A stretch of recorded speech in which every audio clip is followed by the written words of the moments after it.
কথা সিরিয়ালের আজকের পর্বে তোমরা এখানে দেখতে পাবে কথা যখন এখানে চিত্রাকে সন্দেহ করে সকলের সামনে সেই রেস্টুরেন্টের কথাটা জিজ্ঞেস করে।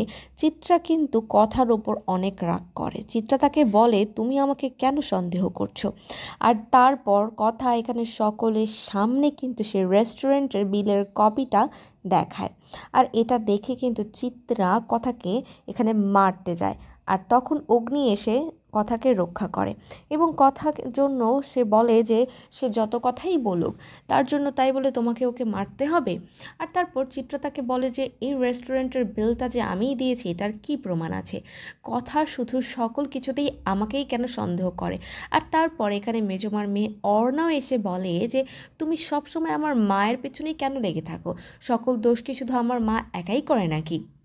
আর তারপর এখানে অগ্নি কথাকে তার ঘরে জিজ্ঞেস করে যে তুই কি করছিস, আমাকে একটু খুলে বলিস তো, আমার কাছ থেকে আর কখনোই কিছু লুকাবি না।